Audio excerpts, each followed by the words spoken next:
Students, welcome to Words Education. हम लोग numerical discuss कर रहे हैं रिलेटेड टू कूलम लॉ। हमने अपने लास्ट वीडियो में भी 2 और 3 न्यूमेरिकल्स डिस्कस किए थे।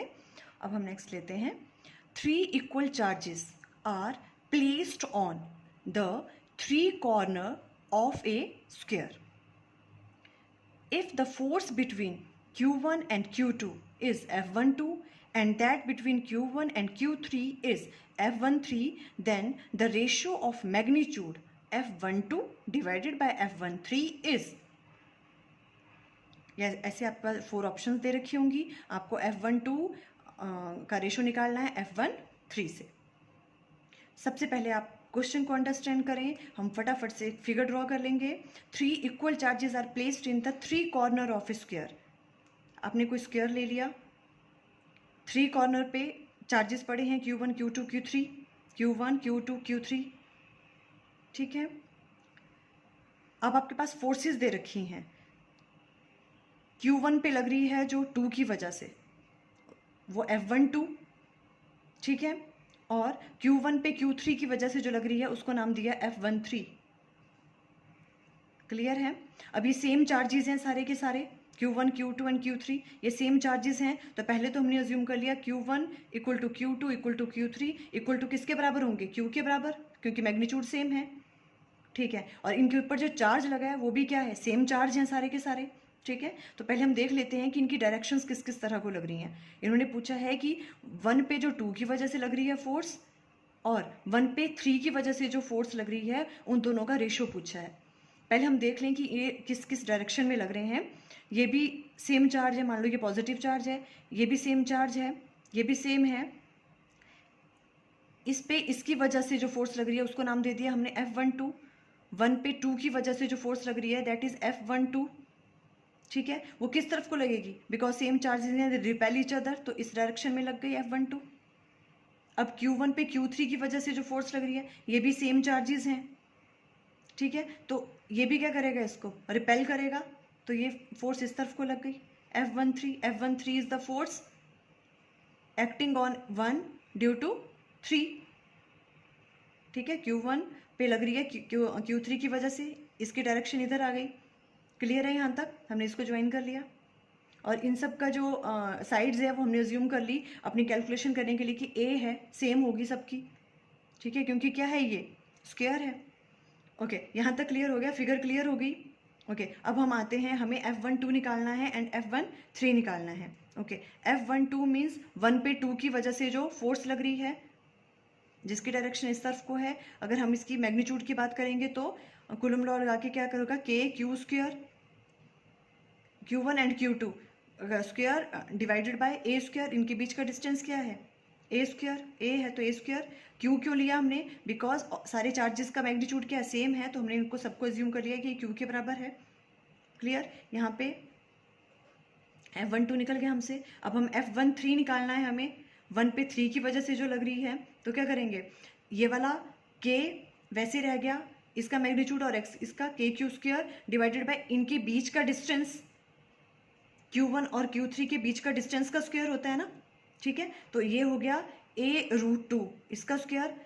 वैसे तो ये सिंपल मैथमेटिक्स है, पाइथागोरस थ्योरम लगा के हमने A√2, आपको पता है ये इसकी वैल्यू क्या होगी, A√2 इसका स्क्वायर कर दिया, ठीक है। इसका स्क्वायर कर दिया तो KQ स्क्वायर डिवाइडेड बाय, इसको सॉल्व किया तो A स्क्वायर मल्टीप्लाई बाय 2, ठीक है। और इसको अगेन सॉल्व किया तो KQ स्क्वायर, इसको राइट डाउन कर सकते हैं हम 2A स्क्वायर के बराबर, ठीक है। ये आ गया F13।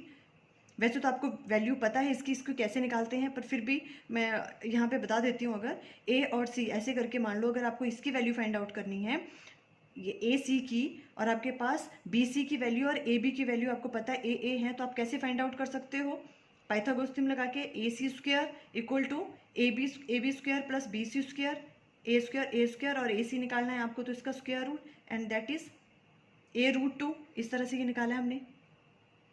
क्लियर है, ओके। यहाँ पे अब हमने F13 भी निकाल दिया। अब तो simple F12 divided by F13 ratio पूछा है इनका, तो इनको डिवाइड किया, डिवाइड करने के बाद आंसर क्या आ गया, 2, means B is a correct answer. Clear है, ओके। कुछ और न्यूमेरिकल्स लेते हैं। नेक्स्ट है number of electrons in 1 coulomb of charge will be, number of electrons in 1 coulomb of charge. जहाँ पर भी हमने क्या कहा है, लास्ट वाली वीडियो में भी हमने इस टाइप का एक न्यूमेरिकल किया था। हमने कहा है जब भी नंबर ऑफ इलेक्ट्रॉन्स की बात आएगी तो आपने सिंपली ये वाला फॉर्मूला आपके माइंड में आ जाना चाहिए कि Q equal to N E, quantization of charge, Q equal to N E. हमें नंबर ऑफ इलेक्ट्रॉन्स निकालने हैं, means N equal to Q divided by E, ठीक है, इक्वल टू। अब आप आओ क्वेश्चन पे, number of electron in 1 coulomb, means charge की वैल्यू क्या दे रखी है आपके पास, यहाँ पे Q की वैल्यू क्या है 1 कूलम, ठीक है। और इलेक्ट्रॉन, चार्ज ऑन इलेक्ट्रॉन हमें पता है 1.6 इंटू 10⁻⁻⁹ कूलम होता है। तो आप निकाल दो number of electrons, N equal to 1 coulomb 1 divided by E की वैल्यू 1.6 इंटू 10⁻⁻⁹ कूलम। क्लियर, इसको हमने सॉल्व किया तो answer is this one, mean 6.25 into 10⁻18। B is a correct option. कोई प्रॉब्लम यहाँ तक? इस टाइप के क्वेश्चंस भी बहुत आते हैं आपके एग्जाम्स में, आपके कम्पिटिटिव एग्जाम में, कहीं भी जेई में लो, कहीं भी लो, आपको इस टाइप के क्वेश्चंस आएंगे बहुत सारे, ठीक है। तो आपकी जितनी ज़्यादा प्रैक्टिस करोगे उतना आप लोगों के लिए अच्छा है। नेक्स्ट हम क्वेश्चन ले रहे हैं एक और भी, 14.4 इंटू 10⁻⁻⁹ कूलम पॉजिटिव चार्ज कितना है, चार्ज की वैल्यू क्या दे रखी है आपको 14.4 into 10⁻⁻⁹ coulomb. The conductor has 9 electron in excess, 27 electron in short, 27 electron in excess और 9 इलेक्ट्रॉन इन शॉर्ट। मीन्स क्या फाइंड आउट करना है आपको कि कितने इलेक्ट्रॉन एक्सेस हैं या शॉर्ट हैं इसमें, मीन्स नंबर ऑफ इलेक्ट्रॉन्स निकालने हैं आपको। यहीं से आपको पता लग गया कि आपको क्या निकालने हैं इसमें, नंबर ऑफ इलेक्ट्रॉन्स। और हमें पता है जब भी हमने number of electrons find out करने होते हैं तो हम कौन सा फॉर्मूला लगाते हैं, Q equal to N E, ठीक है। इन्होंने हिंट भी दे रखी है, वो पर हमें पता है, हमें पता होना चाहिए चार्ज ऑन इलेक्ट्रॉन क्या होता है 1.6 इंटू 10⁻⁻⁹ कूलम।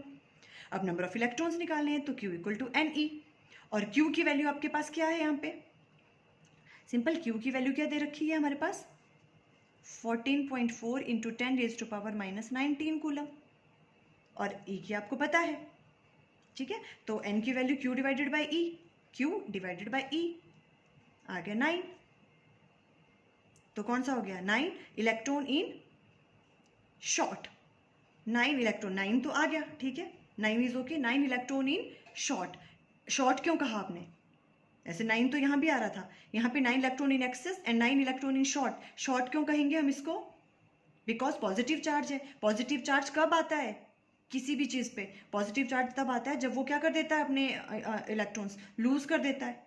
तो मीन्स इसमें 9 इलेक्ट्रॉन क्या होंगे, शॉर्ट होंगे, कम होंगे ना उसमें 9 इलेक्ट्रॉन, तभी तो पॉजिटिव चार्ज आया है। इसलिए D option is correct option.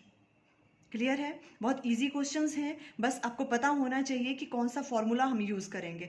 इसी टाइप के आप बहुत सारे क्वेश्चंस करोगे, कहीं से भी इनके क्वेश्चंस, ऐसे बहुत सारे क्वेश्चंस ढूंढो।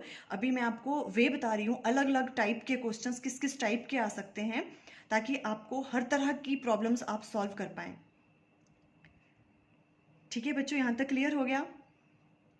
ओके, हमने अभी तक इस पर काफ़ी वीडियोस बना दिए हैं इन्हीं कूलम लॉ के न्यूमेरिकल्स से रिलेटेड। आप उन सबको प्लीज़ अच्छे से अंडरस्टैंड करें। अगर आपको ये वीडियो बिल्कुल भी थोड़े से भी हेल्पफुल लग रहे हैं तो प्लीज़ कमेंट सेक्शन में ज़रूर हमें फीडबैक दें कि आपको ये वीडियोस कैसे लग रहे हैं। Thank you.